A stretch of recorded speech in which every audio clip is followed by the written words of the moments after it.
যেন ধুলোমলি যাতে না ভরে। একটা মানুষ ভাত দিবার পেলে কয় ওরই নামে ভাত দিছি। আচ্ছা তুই ভাত দিস নি ভালো, তুই কোনটি যাবো ওই কোনটি দেখে পরে দেখা যাবে। আবার নবী বলেছেন একজন হাফেজ হালালকে হালাল জানলো, হারামকে হারাম জানলো, মৃত্যু পর্যন্ত কোরআনের উপরে প্রতিষ্ঠিত থাকলো। এই মানুষটা যেদিন কিয়ামতের ময়দানে হাজির হবে 5 গ্রুপে 10 জন। জোরে কোন কয় গ্রুপে 10 জন? 5 গ্রুপে 10 জন মানুষের জাহান্নামের টিকিট অবধারিত হয়ে গেছে। আমার আল্লাহ বলবেন, রে আমার হাফেজ বান্দা, ও মুত্তাকি বান্দা, কোরআন প্রেমিক আলেম, তোমরা যারা হাফেজ হয়েছিলে আমি তোমাদেরকে নির্দেশ দিয়ে দিলাম 10 জন মানুষের জাহান্নামের টিকিট হয়ে গেছে। এই রকম মানুষ যদি তোমার 5টা গ্রুপে 10 জন হয়, তুমি সুপারিশ করে আল্লাহর জান্নাতে নিয়ে যাও। প্রথম 1 নাম্বার গ্রুপ হলো পিতা মাতা, 2 নাম্বার গ্রুপ হলো দাদা দাদি, 3 নাম্বার গ্রুপ হলো নানা নানি, 4র্থ গ্রুপ হলো শ্বশুর শাশুড়ি, 5ম গ্রুপ হলো যে জাগিরদারের ভাত খায় কোরআনের হাফেজ হতে। আর তারই একটা গ্রুপ হলো আপনার ওই গ্রুপের 1 নাম্বার হলো জাগিরদার, 2 নাম্বার গ্রুপ হলো যে শিক্ষকের আন্ডারে কোরআন মুখস্থ করেছে। জোরে কন্যা মারহাবা। যার কন্যা ফাঁকি দিয়া ওই যদি মক্কা মদিনা গিলা খায় ওর হজ হবে না। হ্যাঁ, অত সোদালায় একই মায়ের পেটের থেকে ব্যথা হতে বিদ্যে হতে, তুই কোন সাহসে ব্যথার জমি লেগে দিল, বিটিক ফাঁকি দিল? এই কতক্ষণ ইনকা কাম যদি কেউ করে থাকেন আর যে শুনলেন কালি যা বিটির পাও ধরা মাপ লিয়া ওগুলো মোট ফেরত দেন, তাছাড়া হজরে আসার পাথর গিলে ফেললে লাভ হবে না।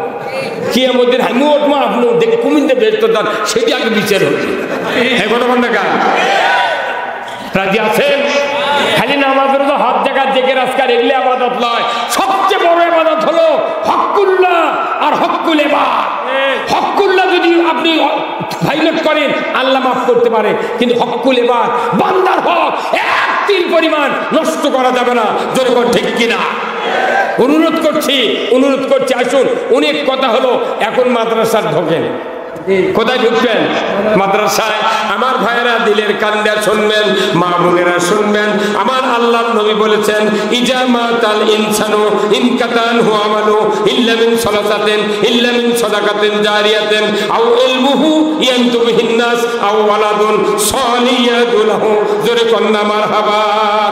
আমার রাসূল বলেছেন মানুষগুলি মরে যাবে, সমস্ত আমল বন্ধ হয়ে যাবে, 3টা আমল জারি থাকবে। 1 নাম্বার সদকায়ে জারিয়া, মসজিদ মাদ্রাসা স্কুল কলেজ রাস্তাঘাট কালভার্ট বৃক্ষরোপণ টিউবওয়েল এইগুলোর সদকায়ে জারিয়া। 2 নাম্বার ইলম, কোরআনের কথা আপনি শুনলেন, বই পুস্তক পড়ে জানলেন, এই কথাগুলি যদি বারবার মানুষের কাছে পৌঁছায় দেন, যতদিন পর্যন্ত এই প্রচারের কাজ থাকবে মানুষগুলি আমল করতে থাকবে।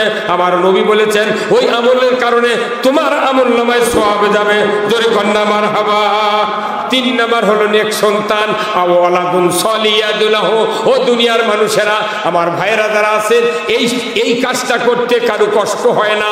আমি আপনাদেরকে অনুরোধ করব, নেক সন্তান যদি আপনি তৈরি করতে পারেন, একটা হাফেজে কোরআন, একটা আলেম বেটা, একটা মুফতি বেটা, কোরআন প্রেমিক একজন যদি নবীর ওয়ারিস তৈরি করতে পারেন, আল্লাহর ইজ্জতের কসম আপনার জীবনটা দুনিয়ায় ধন্য, মরণে ধন্য, কবরে ধন্য, জানাজায় ধন্য, হাসরের ময়দানে ধন্য। বিনয় হিসাবে আপনি আল্লাহর জান্নাতে চলে যাবেন। জোরে কন্না মারহাবা। আমার ভাইরা শুন না, নেক সন্তান তৈরি করলেন না, ডাক্তারের ওয়ারিস বানালেন, অমুকের বেটা ডাক্তার, ওই জন্য আপনার বেটা ডাক্তার বানান। কথা ঠিক কিনা? আমার রাসূল বলেছেন ইন্নাল উলামাউ ওয়ারাসাতুল আম্বিয়া, আলিমগুন নবীর ওয়ারিস। ধরে বলুন ঠিক কিনা? নবীর ওয়ারিস বানানোর জন্য কারো পরিকল্পনা নাই, খালি গরিব মানুষের বেটাকে নবীর ওয়ারিস বানায়। ধরে বলুন ঠিক কিনা? আমি আপনাদেরকে বলতে চাই, এই পৃথিবীতে আমরা বসবাস করি, একদিন না একদিন আমাদেরকে মরতে হবে, কথা ঠিক কিনা? আমার রাসূল বলেছেন মরণের সময় যখন পিতামাতা অন্তিম শয্যায় শায়িত হবে, ওই সময় যদি একটা হাফেজে কোরআন আলেম বেটা মুত্তাকি নামাজি বেটা যদি থাকে, ওই আজরাইল যখন এসে দান কবজ করতে থাকবে, রাসূল বলেছেন একটা শয়তান বাবার সুরতে ডান দিকে বসবে, মায়ের সুরতে বাম দিকে বসবে। বাপ বলবে বেটা রে বেটা, দুনিয়াতে আমি 40 বছর তো মাথার ঘাম পায়ে ফেলে তোমাকে লালন পালন করেছিলাম রে বেটা, আমি নিজে না খাইয়া তোমাকে খাওয়াইছিলাম, ঈদের দিনে নতুন জামা নিজে না পরিয়া তোমাকে পরাইছিলাম রে বেটা। আমি মরণের সময় আমি ইহুদি ধর্ম গ্রহণ করে মারা গেছি, তুমি ইহুদি হইয়া মরো, তোমার ভালো হবে। মা বলবে বেটারে 10 মাস 10 দিন উদরে ধারণ করেছিলাম, আমি রক্তাক্ত অবস্থায় ভূমিষ্ঠ করেছিলাম বেটা, আমি 2.5 বছর 13 মণ দুগ্ধ পান করাইছি রে বেটা, 5 বছর মেতরের কাজ করাইছিলাম রে বেটা, আমি সারা রাত শীতের ভেতরে কাপড় সব ভিজে দিয়েছিলে, আমি বুকের উপর করে নিয়ে তোমাকে আমি দুধ খাওয়াইছিলাম, শান্তি দিয়েছিলাম, কথা ঠিক কিনা? আমি যখন গাড়ি নিয়ে আসি, কয়েকজন মহিলা হাঁটে আসতে রাস্তা দিয়া এই বাজারে ঢোকার আগে দেখি 4 জন মহিলার কোলে শোল নাই, ব্যাগ নাই, কিচ্ছু নাই, কিন্তু একটা সেলো করে পাতলা পুতলা একটা মেয়ে মানুষ, ছোট্ট একটা বাচ্চা কাঁধের উপর করে নিয়ে কোলে করে নিয়ে আসতেছে। আমি মনে করলাম ব্যাটারে গাড়ি আনা থামা, এই লোকটা বোধহয় সবার যাবে, তাহলে এই মেয়েটা কালাচল বাতাসের মধ্যে নিয়ে যাচ্ছে, অন্তত গাড়ি করে তার সবার নামে দিই। মনে মনে বলছিলাম ওই মায়ের কি দয়া, ওই শোল ইচ্ছা করলে বাড়িতে ছুঁয়ে আসতে পারত, কিন্তু ছুঁয়ে আসে।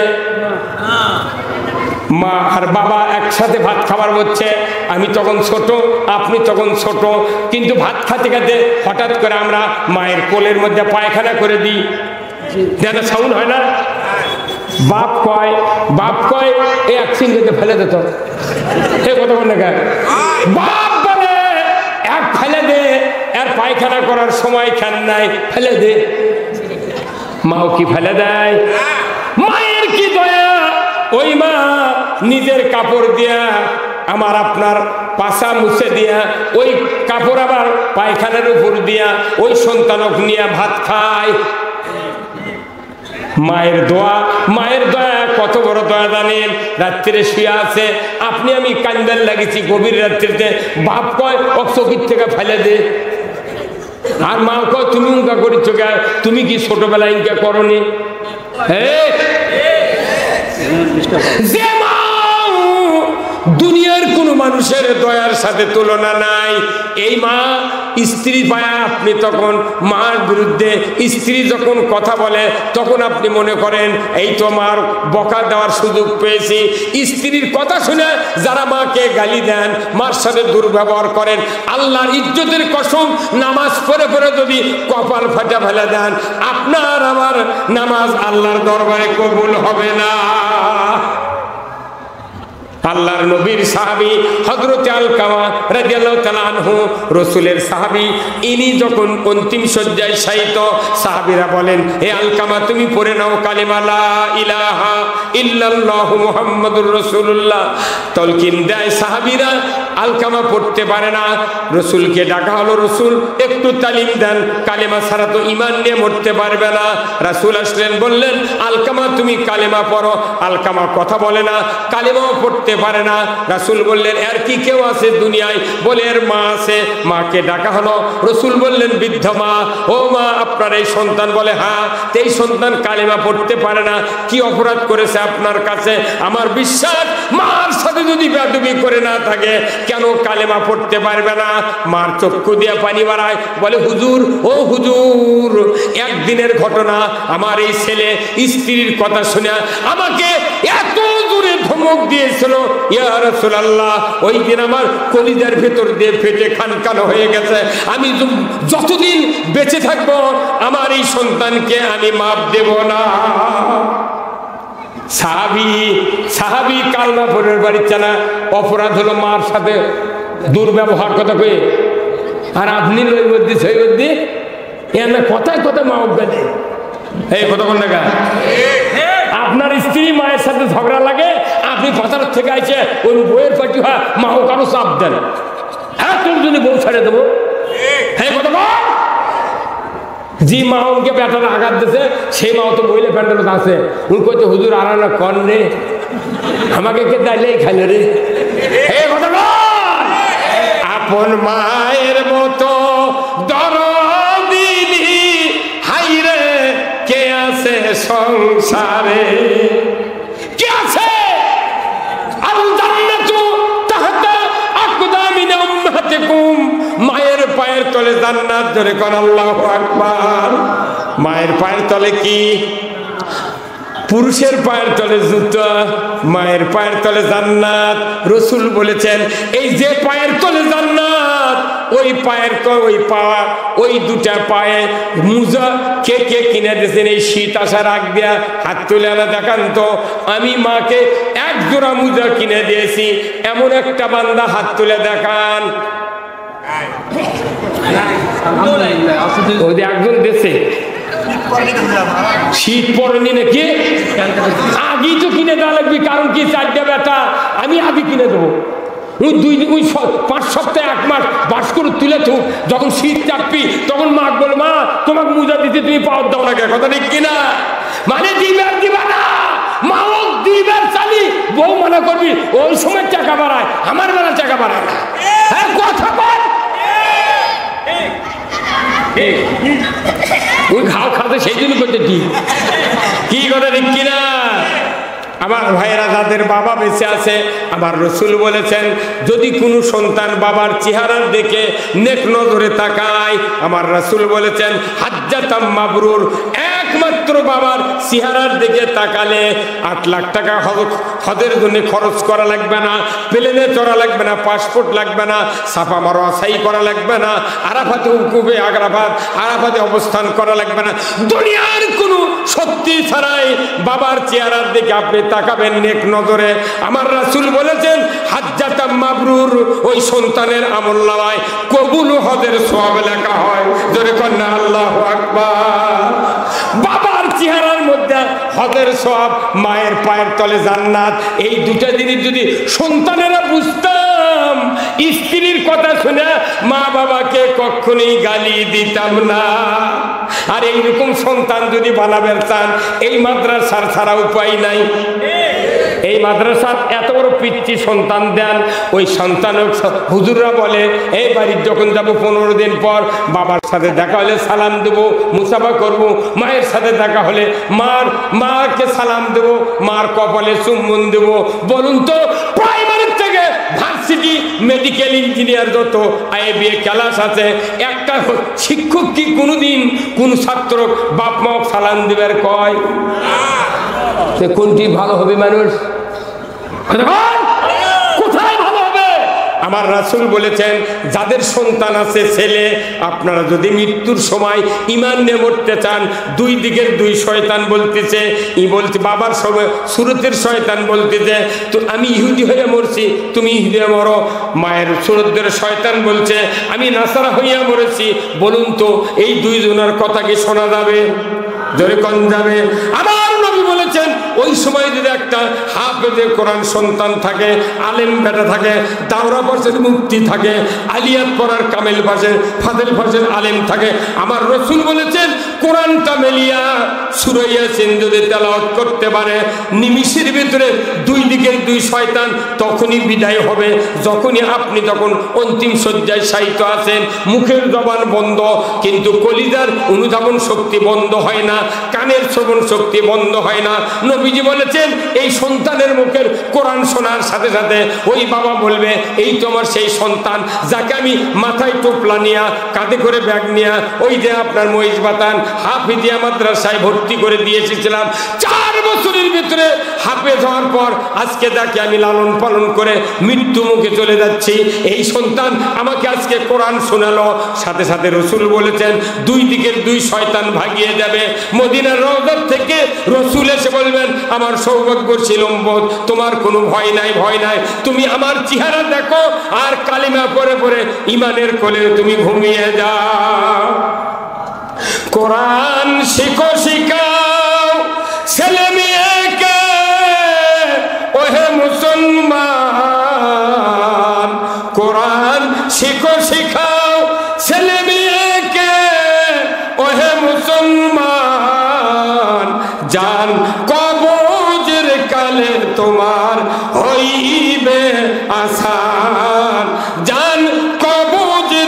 বলে তোমার হইবে আশা। আল্লাহু আকবার। কয়জনের বেটা যে মাদ্রাসার পরে হাত তোলেন তো দেখি, কার কার বেটা পড়ে? আপনাদেরও কে মানা করছে জিটি মাদ্রাসার পড়ুক? সব জিটির বাড়ি, যার বাড়ি কন, যার বাপ আছেন আপনার ছেলে অন্য অন্য মাদ্রাসার পড়ে, যার বেটা মাদ্রাসার পড়ে তারা হাত তোলেন। এটি পড়াই লাগবে, তার কি মানে আছে?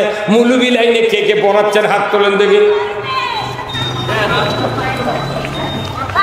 জি গাঁৱত মাদ্রাসা, এই গাঁৱত কোনো মাদ্রাসা ছাত্র দেয় না। এরা মনে করছে আমরা মাদ্রাসা করছি বাচ্চাকে দিই, কিন্তু ই দুর্ভাগ্য বান্দা। আমার রাসূল বলেছেন যদি সন্তান যদি কোরআন পড়তে পারে মৃত্যুর সময়, বাবার মৃত্যুর সময় নির্ঘাত ওই বাবার ইমানের মৃত্যু হবে, ধরে কলমার হাবা। যদি সন্তান কোরআন পড়তে না পারে, মাদ্রাসার হুজুর ডাকতে গেছে, মসজিদের ইমামক ডাকতে গেছে, ডাকে আনতে আনতে আজরাইল জানলিয়া খাজুর বাজার পার হয়ে গেছে। অনুরোধ করতেছি, একজন হাফেজের বাবা আপনাকে হতে হবে। 2 নাম্বার হলো আপনার ওই হাফেজ বেটা যদি মৃত্যুর পর আপনার জানাজা করে, ওই জানাজা করলে আপনার অন্য মানুষের বেটা, অন্য মানুষের বাপ, যিনি অপর মানুষ, আপনার বাবাও তার কাছে অপর মানুষ, অপর মানুষের যদি জানাজা করে কোনো মহব্বত আসবে না, কোনো রকমের চিন্তা চেতনা হবে না। আমার রাসূল বলেছেন যদি কোনো সন্তান আপনার জানাজার ইমামতি করতে পারে, রাসূল বলেছেন ওই সন্তানের মহব্বতে যদি এক ফোঁটা চোখের পানি নাকের ডগার কাছে দৌড়ে দৌড়ে আসতে থাকে, আমার রাসূল বলেছেন মুখে সন্তান দোয়া পড়বে আর অন্তরে আল্লাহর কাছে মাগফিরাত কামনা করবে।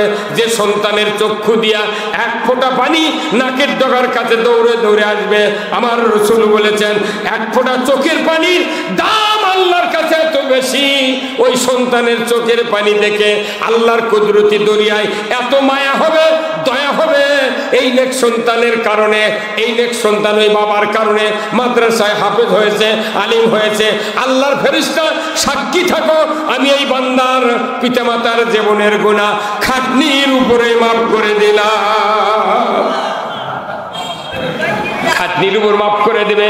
এই যে ডাক্তার সাহেব আছেন আমার ভাই মিজানুর রহমান ভাই, বলেন তো আপনার পিঠের পাশে এমন জায়গাতে কোনোদিন চুলকায়নি? চুলকান কোনদিন খাজেনি? অ্যালার্জি কোন চুলকায় না? এই ভাইয়েরও চুলকাছে মেলা দিন, কিন্তু ডান হাতও পায় না, বাম হাতও পায় না, কথা ঠিক কিনা?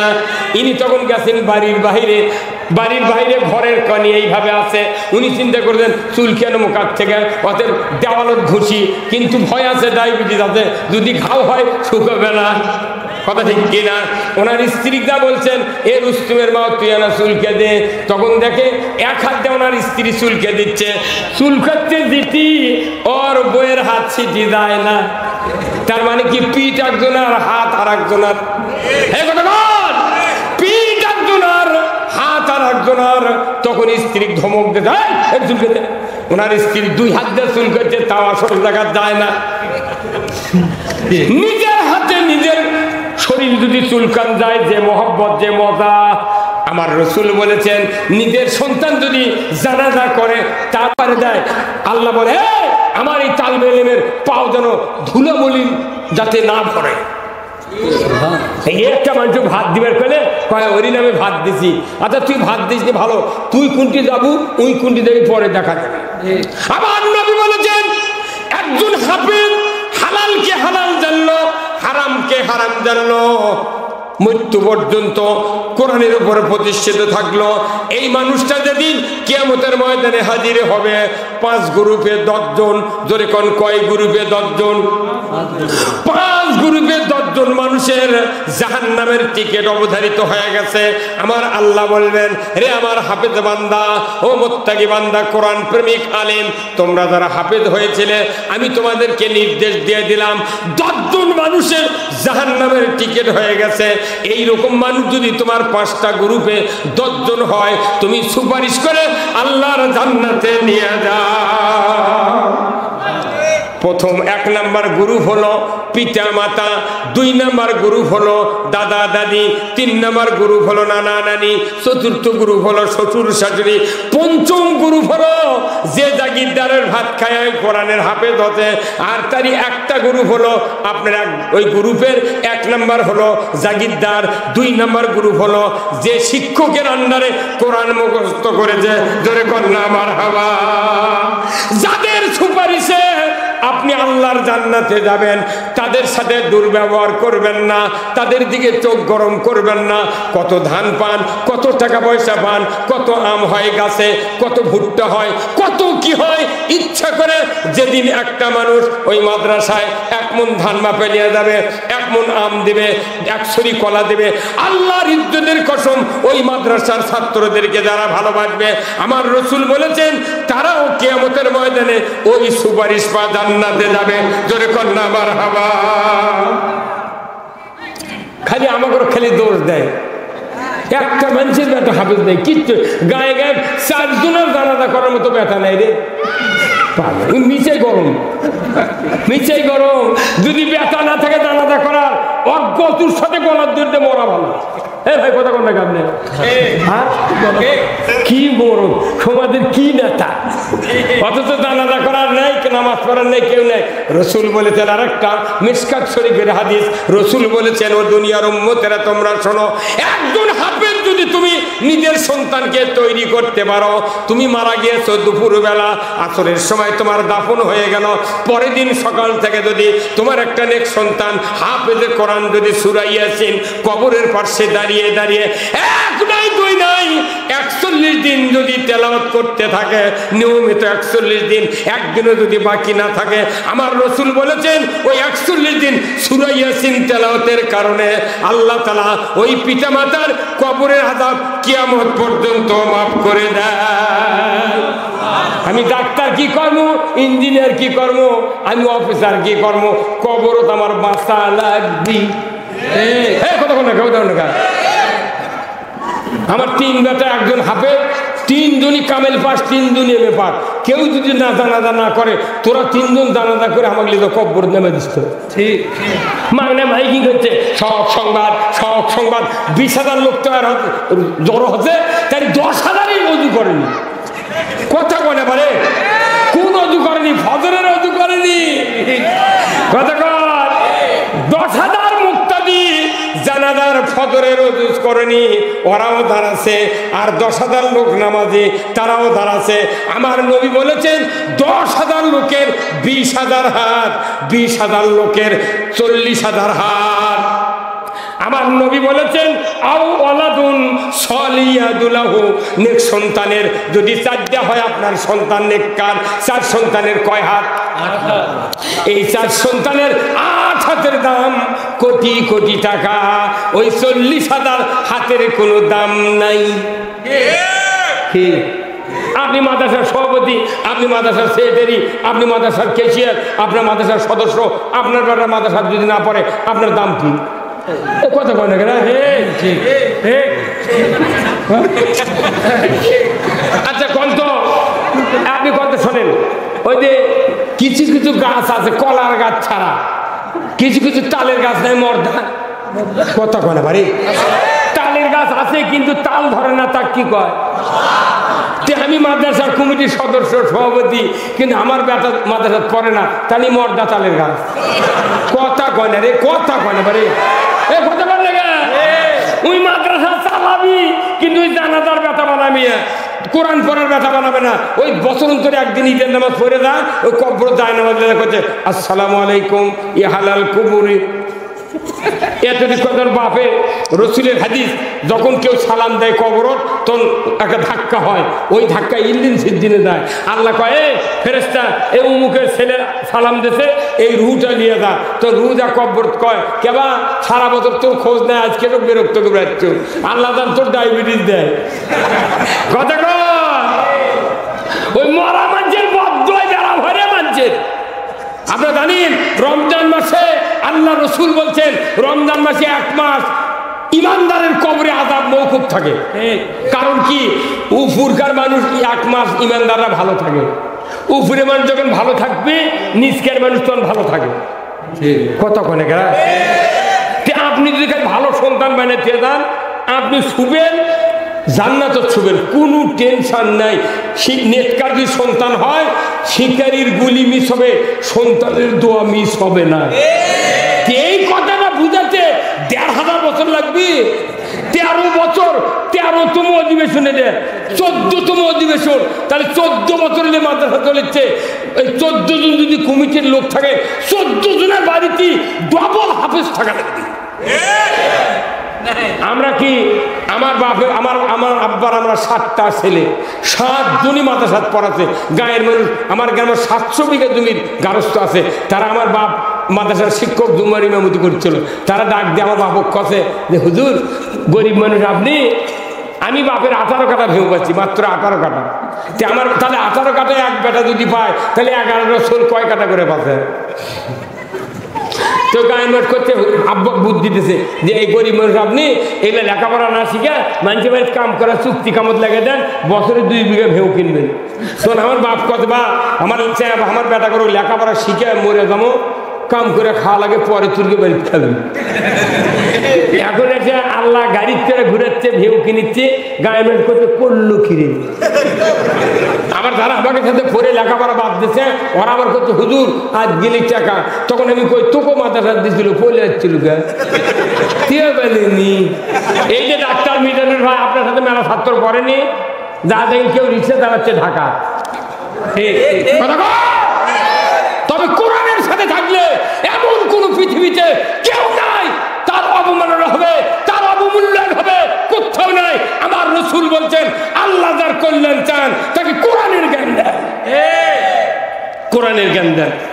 আপনার সন্তান কোরআন শিখান, কোনদিন আপনার অপমান হবে না।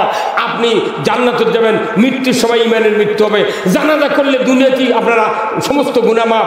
কবর যদি সূরা ইয়াসিন পড়তে পারে আপনার ৪১ দিন আপনার কিয়ামত পর্যন্ত কবরে আযাব আল্লাহ মাফ করে দেবে। নেক সন্তানের এত দাম রে, সেই সন্তান বানালেন না, খালি মানুষের বক্তার গাইলেন। অনুরোধ করতেছি আচ্ছা একটা লোক আমার হাত দিয়ে কন্ত হাত তুলে যে আমি অমুক বছরে 2 মণ ধান মাপে ওই মাদ্রাসা দিয়েছি, একটা লোক হাত তুলে কন্ত। কেউ আসেনি সাবার, আমি 2 মণ ধান মাদ্রাসা দিয়েছি, একটা লোক হাত তুলে কন্ত। ওর পাশে 22 বার ঘুরে ঘুরে তাও পায়নি। এই কতক্ষণ না এক হাজির কাছে মাদ্রাসার হুজুর কাছে ধান তুলবেন, তো হাজির দেখো হাই সাহেব এরা ধান দেন, হাই সাহেব আপনার জমা জমি মেলা করছে বা জমি মোট বেটা করে পাঠিয়ে দিছি, আমি আর দুনিয়াদারিত নাই, ওরা যদি দেয় তুলিয়ে যা। এখন ওই মাদ্রাসার হুজুর ঘুরে ঘুরে সরবলো পায়নি, কিন্তু মাদ্রাসার ওই হাজির বড় বেটা না দুর্বল, জমি পাতে পাচ্ছে 20 বিঘা, কিন্তু কাম কাজ করে না, ওই জমি বেচে খাচ্ছে। তাহলে ওই মাদ্রাসার হুজুর কত হুজুর আমি না 10 কাঠা জমি বেচ মানে নিবেন, কোথায় নেবো, কোনটি জমি কোথায় এই পাতারত, কয় টাকা দাম, 4 লাখ টাকা বিঘা, 2 লাখ টাকা। তখনই হুজুর 20,000 টাকা বায়না দিত। পরে গায়ের লোক কত হাজি তোমার বেটার ওই ভেউ বেচিচ্ছে হুজুর লেসে। সকালবেলা ফটো করে দেওয়া করছে কেবা হুজুর তুই বলে আমার বেটার ভেউ কিনিচ্ছ, কোথায় হয় কোথায় কার ভেউ নিচ্ছ, ওই ভেউকে দলি করে দিছি। তখন হুজুর করছে কে সেদিনকে কইলে আমি আর দুনিয়াদারিত নেই, মোট ভেউ বেটা কারক ছাড়িয়ে দিচ্ছি, সেই দিন আমি ভেউ লিচ্ছি। করছে উঠে ধান না দেওয়ার জন্য কত কত ইগলা ক্যাপাসিটিকে আল্লাহ বোঝে না, বোঝে না। চেয়ারম্যান মেম্বার তো কি মারা খায়, বেশি মারা খায় হলো জমি আলালো। একটা করে জমি 40 বছর হলে আবাদ করছে, 30 বিঘা জমি, 1 বিঘা জমি লাগালে 1 মণ ওষর, 1 বিঘা জমি যদি আপনার আমনের ধান লাগায় তাহলে 1 মণ ওষর, তাহলে এই বছরে 60 মণ ধান ওষর দেওয়া লাগবে। ওই 4-5 মণ ধান ইটি দিয়ে করছে প্রচুর দিছি, 40 মণ ওর কাছে আছে, 40 দিয়ে 40 যোগ গুণ করেন দেন কত সমন হয়। এগুলো ধান গরিবের মারা খাচ্ছে। মেম্বার চেয়ারম্যান এমপি মারা খায় না, বেশি মারা খায় আল্লাহর বান্দার হক এই জমিওয়ালারা। অনুরোধ করতেছি আগামী সিজনের থেকে এই মাদ্রাসার ধান যদি আমরা দিতাম, এই এলাকার লোক যদি উসর দিত, একটা মাদ্রাসার ছাত্র ভিক্ষুকের মতো দাঁড়ে দাঁড়ে যাওয়া লাগতো না। ধান কাটে দেখি কত মন হতে পারে, সাথে সাথে আগেই আমি ওষুধ দিয়ে দিই। কারণ কি, এই ওষুধ না দিলে আমাকে আল্লাহ কিয়ামতের দিন ধরবে। আমি বক্তৃতা করবো, আমি দেব না, কিয়ামতের দিন আমার শাস্তি বেশি হবে। এই জন্য আসুন, আমার চোখের সামনে আল্লাহর দেওয়া নেককার বান্দারা ভিক্ষা করবে, আমার সহ্য হয় না। ভিক্ষা যদি করাই লাগে মাদ্রাসা, তাহলে প্রাইমারি যারা চাকরি করে তোরাও ভিক্ষা করে প্রাইমারি চালা, তোরাও ভিক্ষা কর, আমরাও ভিক্ষা কর। কি আমার বেটা একটা দাখিল গোল্ডেন প্লাস, আলিম গোল্ডেন প্লাস চাকরি মেডিকেলে দরখাস্ত করছি, রংপুর পরীক্ষা দিতে, জিএ মেডিকেলে দিচ্ছে, 2 নম্বরের জন্য চান্স দেয় না, খালি মাদ্রাসার সার্টিফিকেট দেখে পাগল, মাদ্রাসার সার্টিফিকেট দেখে চাকরি দেয় না।